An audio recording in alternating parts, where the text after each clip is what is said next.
Saludamos a los televidentes, radioyentes e internautas en este día viernes 29 de mayo. Dios les bendiga donde quiera se encuentren. Gracias por su sintonía. Queremos agradecer a todos aquellos que en esta semana han estado orando por este ministerio y algunos apoyándolo inclusive con sus diezmos y ofrendas. El Señor multiplique, hermanos, sus bendiciones, porque la obra se puede hacer gracias a Dios en primer lugar y en los corazones como el de ustedes que se dejan tocar por el Señor para que puedan aportar recursos para su obra. Ya ustedes les he mencionado, se han incrementado el número de canales de televisión ahora, abarcando más ciudades y todavía se van a poner más canales y en las plataformas digitales. Esto representa para el ministerio muchos recursos, pero yo siempre he dicho, es poco tiempo lo que nos queda. Y los recursos del Señor se deben usar para la predicación de su palabra. Y si este ministerio Dios lo levantó para eso, lo menos que yo puedo decirle al mundo es apoyen esta obra con diezmos, ofrendas y donaciones especiales. Este es un ministerio que va predicando 24/7 el mensaje de los tres ángeles por 6 canales de televisión y de una radio por ahora, más otros canales que vienen en camino, y también va atendiendo a los enfermos en el Sanatorio y Centro de Estilo de Vida Los Tres Ángeles gratuitamente. Gracias por apoyar la obra, hermanos, esta semana. Ahí está en la pantalla las maneras de cómo puede hacerlo hoy, mañana sábado o aún otro día que usted se sienta llamado por Dios a hacerlo. Solo debe saber de que este es un ministerio que solo depende de las ofrendas y diezmos que la audiencia le dé. De ahí no hay ningún soporte. No hay una cadena de iglesias grandes que están aportando aquí recursos. Así que el Señor que se encargue de financiar esta obra porque es su obra. Pero agradezco a los que creen en la obra que estamos haciendo y la apoyan. De cualquier parte del mundo ustedes nos pueden ayudar. Por eso usted puede ver que está allí PayPal, está Western Union, está RIA, agencias de envío de dinero en efectivo en el caso de Western Union y RIA, pero usted puede transferir aún de banco a banco si tiene cuenta bancaria, lo puede hacer por PayPal y solo tiene que llamarnos al WhatsApp más 1-214-881-4029 para darle detalles o envíenme un mensaje de texto o llamar al 214-881-4029 si lo quiere dar de su tarjeta de débito o crédito o si ya desea mandarlo por correo. Ahí está la dirección, P.O. Box 669, Shepherd, Texas 77371, a nombre de Iglesia Advenimiento, el cheque o money order que usted desee enviar. Gracias a todos los que apoyen la obra del Señor nuevamente hoy. Y ahora quisiera que el versículo de memoria de este día, viernes y mañana sábado, Yasmín Herrera nos lo comparta. Adelante, Yasmín. El versículo de memoria para hoy, viernes 29 de mayo, se encuentra en Génesis, capítulo 3, versículo 1. Génesis, capítulo 3, versículo 1 dice: Pero la serpiente era astuta, más que todos los animales del campo, que Jehová Dios había hecho. La cual dijo a la mujer: ¿Con qué Dios os ha dicho? ¿No comáis de todo árbol del huerto? Una vez más. Pero la serpiente era astuta, más que todos los animales del campo que Jehová Dios había hecho. La cual dijo a la mujer: ¿Con qué Dios os ha dicho? ¿No comáis de todo árbol del huerto? Ahora, repasemos el versículo de memoria para sábado 30 de mayo. Se encuentra en el libro de Apocalipsis, capítulo 13, versículo 16. Apocalipsis, capítulo 13, versículo 16. Dice así: Y hacía que a todos, pequeños y grandes, ricos y pobres, libres y esclavos, se les pusiese una marca en la mano derecha o en la frente. Una vez más. Y hacía que a todos, pequeños y grandes, ricos y pobres, libres y esclavos, se les pusiese una marca en la mano derecha o en la frente. Y así concluimos los 7 versículos de esta semana. Que Dios nos ayude a memorizarlos, guardarlos en nuestro corazón y ponerlos en práctica. Que Dios les bendiga y les animamos a que compartan sus versículos con su iglesia este sábado. Y así hemos completado los 7 versículos de la semana, hermanos. Hoy es un día para tener estos textos y mañana sábado repetirlos, hacer el ejercicio de ver si todavía los recordamos. Así, hermanos, cada día les compartimos el versículo de memoria. No quiero dejar de recordarles que mañana tengo el privilegio de predicar en la iglesia del Evangelio Eterno en la ciudad de Tampa, Florida. Allí estuve hace unos días atrás, pero ahora que voy en camino a West Palm Beach, decidí pasar con los hermanos y compartirles otra vez la palabra de Dios. No siempre voy a tener el tiempo para ir por este lugar y entonces consideré pasar a ver a los amigos que tenemos allí y también compartir el mensaje. Así que a la hora del culto divino estaré predicando en la iglesia de Tampa, Florida, la iglesia del Evangelio Eterno, la que es pastoreada por el pastor, valga la redundancia, John Lopera. Y los que vivan en Orlando o ciudades vecinas de Tampa, les invitamos para que vengan a partir de las 9:15 de la mañana a adorar al Señor. Luego, en la semana que sigue, ya el miércoles estaremos dando inicio al Congreso de la Verdad Presente allá en West Palm Beach, Florida, con todas las iglesias del Evangelio Eterno que se han de juntar para desde miércoles, jueves, viernes y sábado estudiar juntos la palabra de Dios. Por supuesto que algunos van a llegar solo el sábado, pero la iglesia arrancará con su congreso desde el miércoles. Este Congreso de la Verdad Presente que ellos hacen en el mes de junio y en el mes de diciembre, estaré acompañándoles. Están invitados los que viven en Miami u otras ciudades a venir. El sábado estará un pastor predicando en el culto divino y un servidor predicará antes de él en la escuela sabática.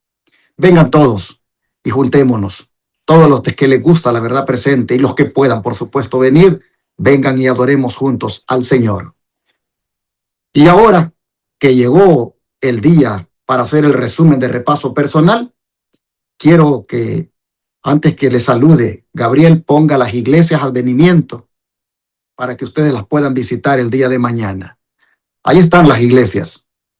Quiero agregar a esa lista de iglesias la iglesia de Seven Spring, allá en Carolina del Norte, donde los hermanos también se han de juntar mañana para adorar a nuestro Dios. Y quiero agregar la iglesia de la Celica, la iglesia de la verdad presente de la Celica, allá en Pedro Vicente Maldonado, en Ecuador. Ahí está también la iglesia que proclama la verdad presente. Y las iglesias de advenimiento aquí de San Antonio, Austin, Corsicana, Shepherd, Rusk, Forward, Irving, Houston.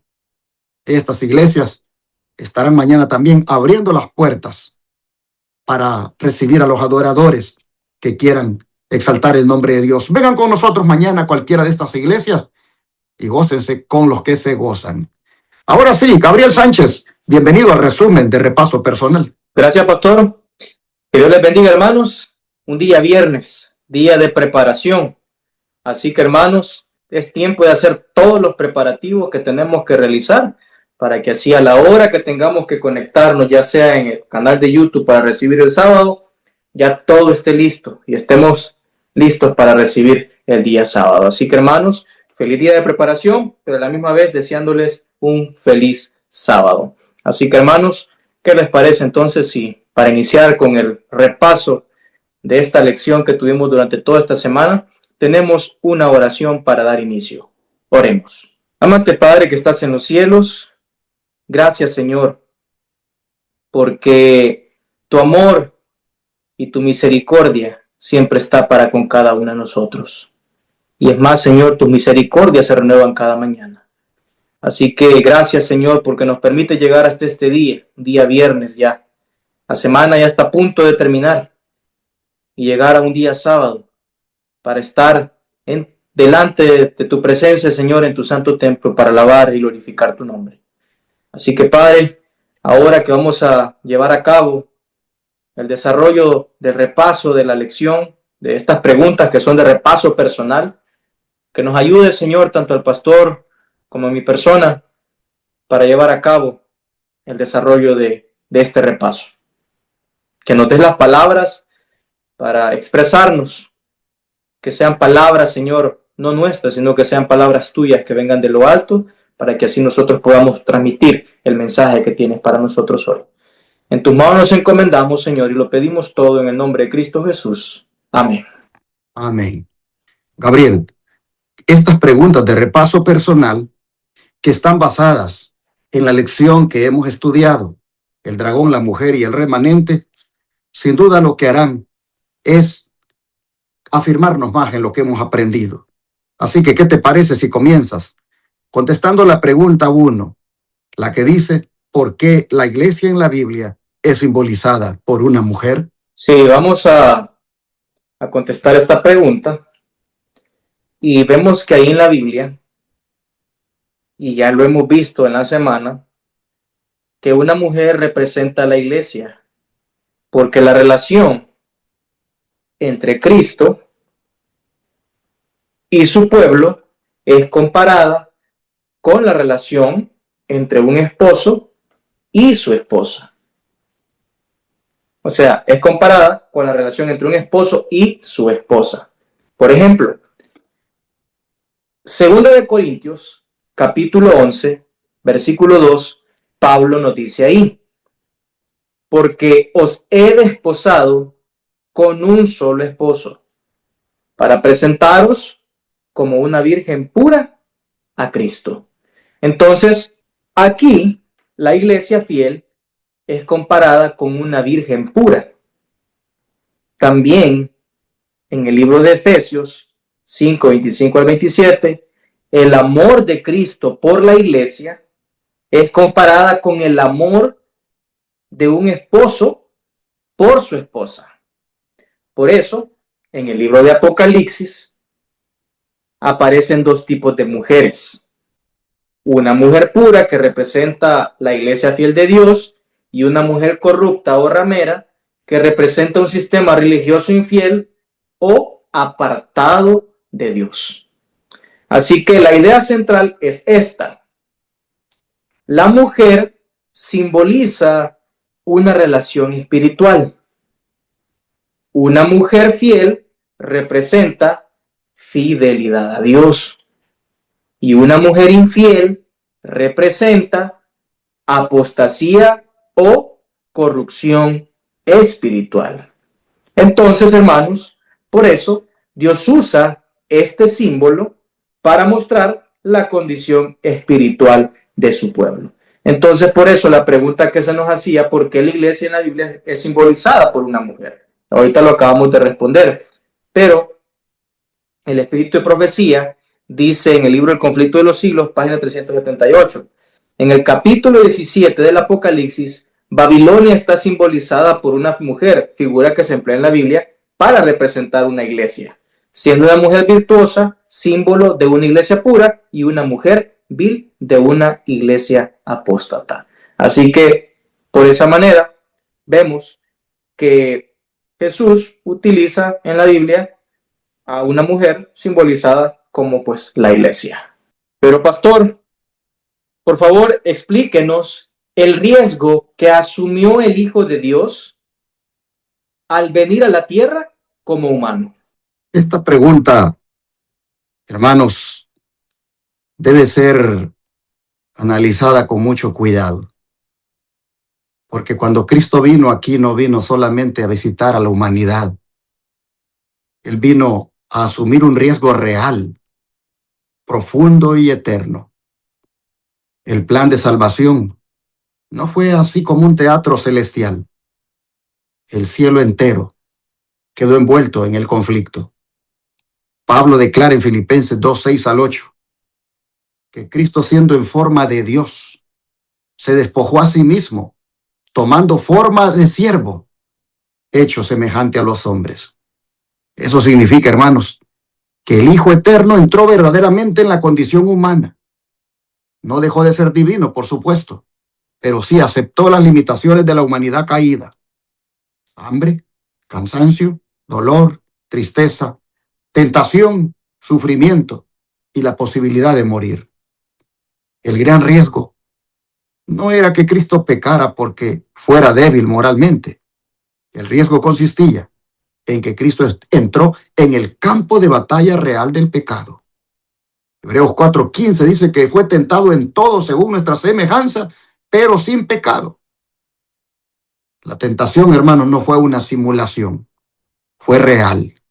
Si la tentación no pudiera ser vencida o aceptada, entonces no sería tan genuina. Cristo vino como el segundo Adán, dice Pablo.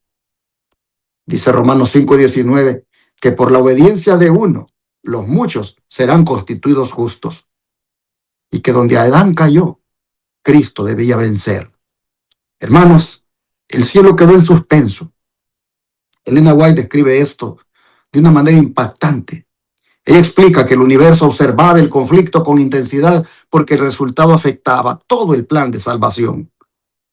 Cristo vino a caminar, mis hermanos, por el mismo terreno donde Adán cayó y no usó su divinidad para evitar la batalla. Hebreos 5:7 dice que Cristo en los días de su carne, ofreciendo ruegos y súplicas con gran clamor y lágrimas. Oh, hermanos, eso no describe una actuación, sino que describe una agonía verdadera. En Getsemaní, la presión fue tan intensa que sudó gotas de sangre. ¿Por qué? Porque estaba cargando la culpa del mundo, la separación causada por el pecado y el horror de la segunda muerte. El riesgo, hermanos, incluía la separación eterna. Ese es uno de los puntos más solemnes que envuelve la respuesta a la pregunta. Porque en la cruz Cristo experimentó el abandono que produce el pecado. ¿No dijo él allí, Dios mío, ¿por qué me has desamparado? Oh, hermanos, Cristo vivió la copa hasta el fondo. El pecado es separación de Dios y Cristo sintió esa separación allí. Por eso algunos escritores hablan del riesgo eterno del cielo. No porque el Padre hubiera perdido control, sino porque el plan de salvación involucraba una entrega absoluta. Jesús dijo, yo pongo mi vida, nadie me la quita. Es decir, Cristo se entregó voluntariamente. El amor lo llevó a aceptar un camino de humillación, rechazo, sufrimiento, cruz y muerte. ¿Por qué era necesario ese riesgo? Porque Dios, hermanos, no salva al hombre por fuerza. El pecado debía ser vencido legalmente, moralmente y existencialmente. Satanás acusaba que la ley de Dios no podía obedecerse, que Dios era injusto y el hombre no podía permanecer fiel. Pero Cristo vino a demostrar que la ley es justa y que el amor de Dios es verdadero y que una vida rendida al Padre puede vencer. Por eso dice Pablo en Hebreos 2:14-18, que Cristo participó de carne y sangre para destruir al diablo, libertar a los cautivos y convertirse en un misericordioso sumo sacerdote. Oh, mis hermanos, Él no salvó a la humanidad así de lejos. No, Él entró en nuestro dolor. El riesgo que Cristo asumió revela cuánto vale usted para Dios, mi hermano y mi hermana. La cruz declara que el pecado es extremadamente grave, pero también que el amor de Dios es infinito. Oh, el cielo no escatimó nada. Cristo no vino protegido de la batalla, sino que vino a pelear la batalla y venció. Por eso Apocalipsis 5 presenta al universo adorando al Cordero herido. ¿Por qué? Porque el cielo jamás olvidará lo que costó nuestra salvación. Hermanos y hermanas, cuando Cristo vino a la tierra, no vino como un observador, vino como un sustituto. No vino a aparentar humanidad, vino a cargar nuestra condición. No vino a evitar el sufrimiento, vino a atravesarlo. Y mientras el universo observaba, el Hijo de Dios caminó hacia la cruz, sabiendo que sería traicionado, rechazado, golpeado, abandonado y tratado como pecador. ¿Para qué? Para que nosotros pudiéramos ser tratados como hijos. Por eso Juan 3:16 resume ese riesgo eterno de la siguiente manera. Porque de tal manera amó Dios al mundo que ha dado a su Hijo unigénito. Así queda contestada esa pregunta tan profunda sobre el riesgo que asumió el Hijo de Dios al venir a la tierra como humano. Pero una cita del don de profecía que habla de ese riesgo es la siguiente. Sin embargo, a ese mundo donde Satanás pretendía dominar. Permitió Dios que bajase su Hijo como niño impotente, sujeto a la debilidad humana. Lo dejó arrostrar los peligros de la vida en común con toda alma humana.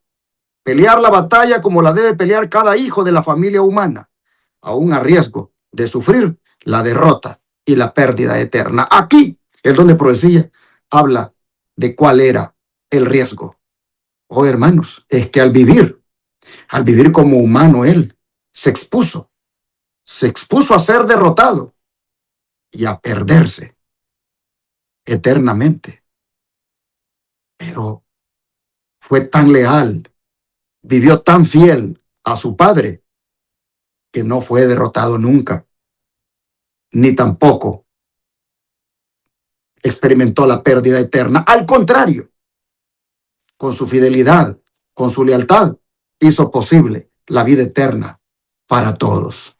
Pero, Gabriel, ¿cuándo se completó plenamente la expulsión de Satanás del cielo? Sí, vamos a ver, hermanos, que cuándo fue, ¿verdad?, que se completó esa expulsión. La expulsión plena y definitiva de Satanás del cielo se completó durante el ministerio de Cristo y victoria de Cristo en la cruz. Se describe la batalla en el cielo, ¿verdad?, y cómo Satanás fue expulsado. Pero el momento decisivo ocurrió cuando Jesús venció en la tierra. Entonces, dice que en el libro de Apocalipsis, ahora es el juicio de este mundo. Ahora el príncipe de este mundo será echado fuera. El libro de Apocalipsis 12:10 nos dice así: entonces se oyó una gran voz en el cielo que decía, ahora ha venido la salvación, el poder y el reino de nuestro Dios y la autoridad de su Cristo, porque ha sido lanzado fuera el acusador de nuestros hermanos, el que los acusaba delante de nuestro Dios día y noche. Así que, hermanos, eso indica que después de la victoria de Cristo, Satanás perdió completamente su lugar como acusador ante Dios. Antes de la cruz, Satanás todavía aparecía delante de Dios para acusar al pueblo de Dios, como se lee en el libro de Job, capítulo 1 y Zacarías, capítulo 3. Pero la vida perfecta y el sacrificio de Cristo desenmascararon totalmente el carácter de Satanás ante el universo. Así que, hermanos, la cruz demostró el amor de Dios, la justicia de Dios y la maldad absoluta de Satanás. Así que desde entonces, Satanás quedó expulsado moral y judicialmente del cielo, aunque todavía actúa en la tierra con gran ira, porque sabe que el tiempo que le queda es corto. Entonces, por eso está tratando de ver de qué manera ataca al pueblo de Dios, para que el pueblo de Dios se vaya alejando poco a poco, porque el tiempo que él tiene está cerca o está corto, mejor dicho, el tiempo que le queda aún todavía. Entonces, desde ese entonces fue cuando quedó completamente, ¿verdad?, expulsado del cielo Satanás. Pastor, por favor, ¿nos puede describir la razón de la ira del dragón contra la iglesia? Para eso tenemos que leer el texto que se leyó muchas veces en la semana. Se leyó el domingo, se leyó el viernes y se hizo referencia en la semana, en los estudios diarios. El de Apocalipsis 12:17. El que dice que entonces el dragón se llenó de ira contra la mujer y se fue a hacer guerra contra el resto de la descendencia de ella, los que guardan los mandamientos de Dios y tienen el testimonio de Jesucristo. Aquí está, hermanos y hermanas, la razón.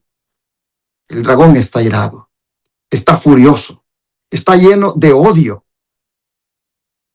Pero la pregunta es, ¿por qué el dragón odia tanto a la iglesia? La respuesta ha sido dada. Hermanos, es que la iglesia final, la iglesia remanente, es fiel en guardar los mandamientos de Dios. Oh, hermanos y hermanas, Satanás odia a la iglesia porque también odia a Cristo. quien dijo: yo he guardado los mandamientos de mi Padre y permanezco en su amor. Y como no puede atacar físicamente a Cristo glorificado en el cielo, ahora ataca su cuerpo aquí en la tierra, como es su iglesia.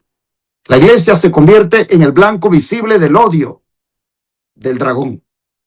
Hermanos y hermanas, Apocalipsis 12:17 no dice simplemente que el dragón odia a personas religiosas. No, no, no. Específicamente él odia a los que guardan los mandamientos de Dios. ¿Por qué? Porque Satanás odia la ley divina. La rebelión comenzó precisamente en el cielo contra el gobierno de Dios. Por eso Juan dice que el pecado es infracción de la ley. Y si allá en el cielo pecó Lucifer, es porque sin duda violó la ley.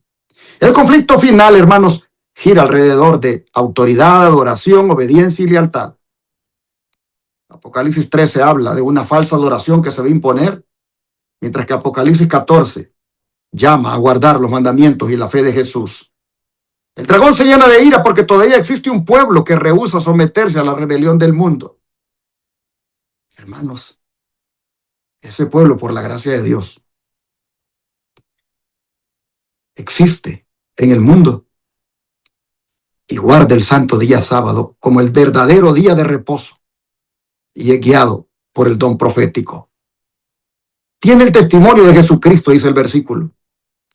Ya hemos visto que Apocalipsis 19:10 dice que ese testimonio es el espíritu de profecía. En otras palabras, Satanás odia al remanente porque tiene voz profética.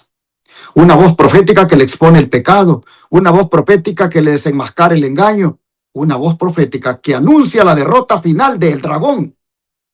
Por eso, como persiguió a los profetas en el pasado y encarceló a mensajeros y levantó persecución contra la verdad, el enemigo no tolera a la iglesia remanente. El enemigo sí tolera a esas iglesias sin poder, sin verdad, pero una iglesia que proclama la verdad profética, él la odia. Hermanos, el dragón sabe que le queda poco tiempo y por eso ha incrementado su odio. La ira del dragón nace de lo desesperado que está. Él sabe que el juicio celestial está avanzando. Él sabe que Cristo pronto terminará su obra y que el reino del pecado está llegando a su fin. Por eso intensifica el engaño, la presión, la persecución y la confusión espiritual. La furia del dragón es el grito desesperado de un enemigo derrotado. El enojo contra la iglesia también, hermanos, es porque la iglesia desenmascara su rebelión. La iglesia remanente proclama mensajes que el dragón odia, como el juicio investigador, el llamado al arrepentimiento, la adoración al Creador, la caída de Babilonia y la advertencia contra la marca de la bestia. Solo un pueblo hace eso. El pueblo remanente de Apocalipsis 12:17. Oh, mis hermanos, Apocalipsis 14:6-12 presenta a ese pueblo que anuncia el mensaje final al mundo, el mensaje de los 3 ángeles. Y eso provoca guerra espiritual porque la luz siempre incomoda a las tinieblas. ¿No han leído ustedes en Juan 3:19 que dice que la luz vino al mundo y los hombres amaron más las tinieblas que la luz? Así entonces, hermanos, la ira del dragón es evidencia de que el conflicto es real. Una iglesia que nunca incomoda al mundo probablemente ya dejó de confrontar el pecado. Y Satanás no pierde tiempo persiguiendo una iglesia así. Pero cuando un pueblo guarda la verdad, proclama el evangelio eterno y refleja el carácter de Cristo, ahora vemos que el dragón se enfurece. Así, hermanos y hermanas, concluimos diciéndoles que la iglesia verdadera es la que guarda los mandamientos de Dios y a la cual el dragón ataca. El dragón odia a la iglesia porque la iglesia representa aquello que él perdió. La iglesia representa la presencia de Dios, la pureza, la obediencia y la verdad. Odia a la iglesia porque ella anuncia que Cristo venció, que Satanás fue derrotado y que pronto será destruido para siempre. Pero hermanos y hermanas, Apocalipsis 12 no termina con la victoria del dragón. La mujer sigue avanzando, el remanente permanece y aunque el dragón hace guerra, Apocalipsis 15 muestra a los vencedores de pie sobre el mar de vidrio. De manera que aunque el dragón tiene ira, Cristo tiene el reino para su remanente. Para cerrar, Gabriel, ¿qué características entonces debemos buscar al identificar al remanente? Sí, hermanos, vamos a esas características que debe de tener y que prácticamente son dos características y que la Biblia lo dice. Por ejemplo, al identificar al remanente en la Biblia, se buscan características espirituales y proféticas específicas, no simplemente un nombre o una organización humana. Entonces, Apocalipsis 12:17 dice ahí que el remanente tiene dos características principales: los que guardan los mandamientos de Dios y tienen el testimonio de Jesucristo. Así que eso revela varias marcas importantes.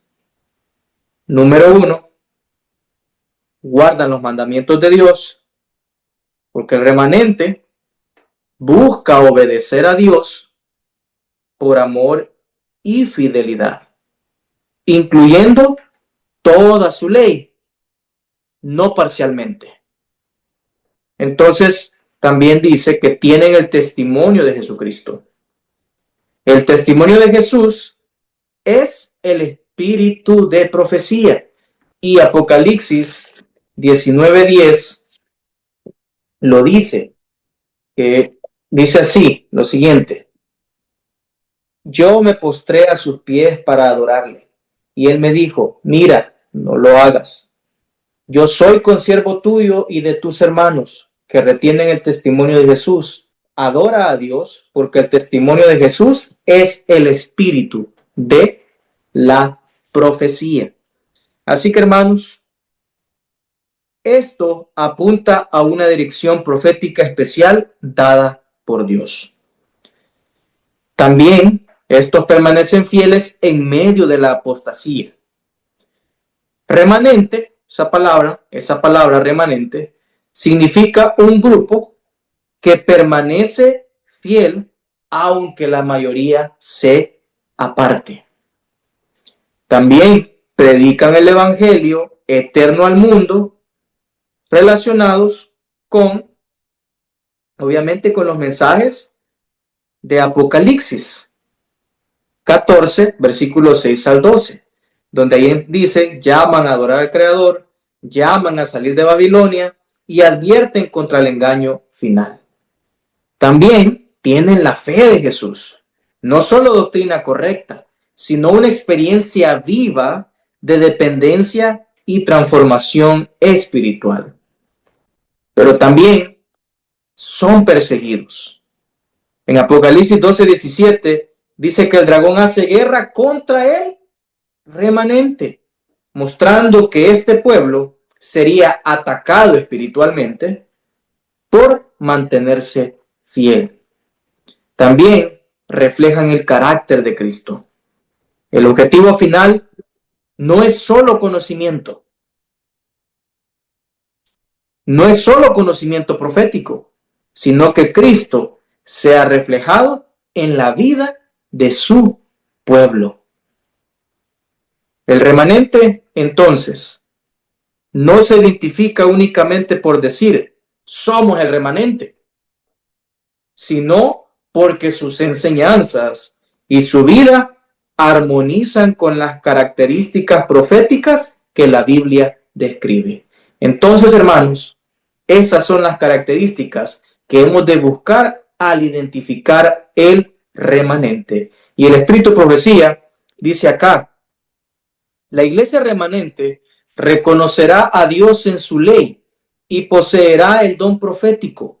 La obediencia a la ley de Dios y el Espíritu de Profecía ha distinguido siempre al verdadero pueblo de Dios.